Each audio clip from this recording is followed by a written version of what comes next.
देश डिक्टेटरशिप की तरफ आगे ही नहीं बढ़ चुका बल्कि देश में डिक्टेटरशिप लागू भी हो चुकी है। आप सोच रहे होंगे कि अचानक डिक्टेटरशिप की बात कहां से आ गई।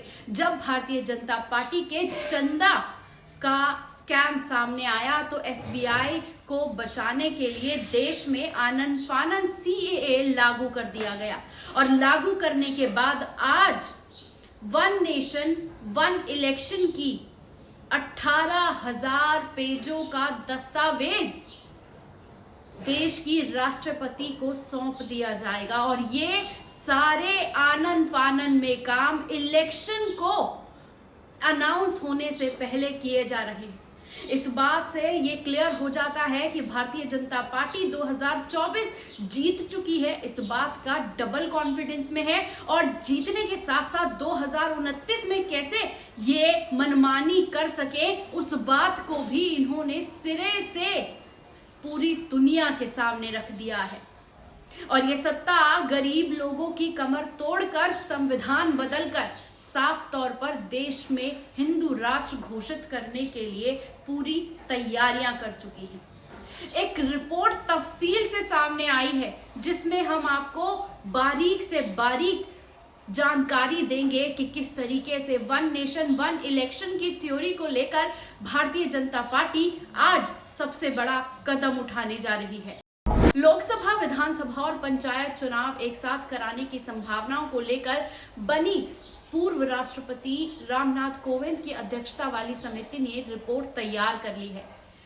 समिति में एक देश एक चुनाव पर गुरुवार को राष्ट्रपति मुर्मू को यह रिपोर्ट सौंपी जा सकती है। सूत्रों के अनुसार इसमें लोकतंत्र, लोकसभा, विधानसभा और स्थानीय निकाय चुनाव के लिए एक मतदाता सूची रखने की सिफारिश की जा सकती है।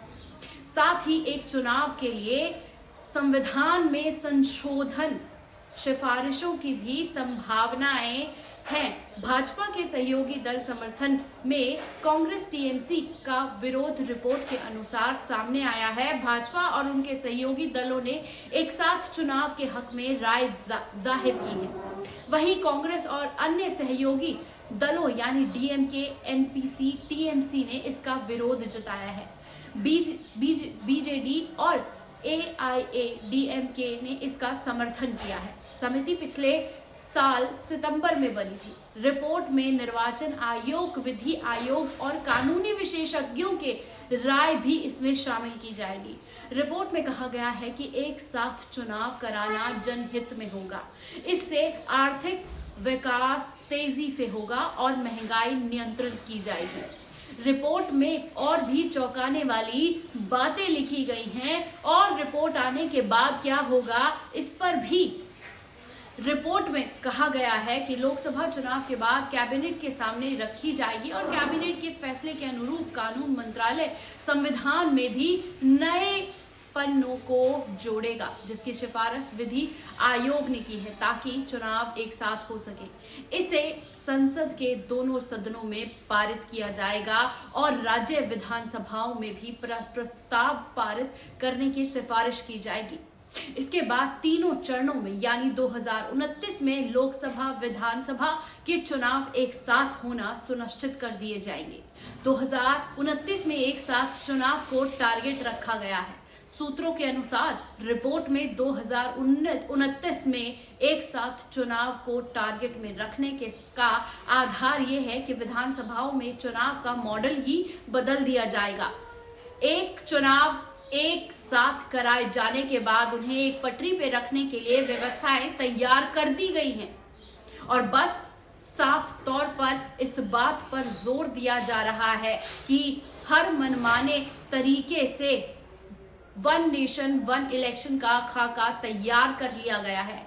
सहमति बनी तो 2029 में इसे लागू करने के प्लान के लिए भी 2026 में 25 विधानसभाओं के जरूरी election, one nation one election पर विचार कर पूरी तरीके से खाका तैयार कर आगे भेज दिया गया है और 2029 में भारतीय जनता पार्टी अपनी 2024 में बार बार इस बात को कह रही है कि संविधान बदलने के लिए पूरी तरीके से 400 के पार सीटों को होना जरूरी है और सीटों के जरूरी होने के लिए ही हमें इस बार 2024 में 400 से पार जाना होगा, तभी हम दोनों सदनों में संविधान बदल सकेंगे।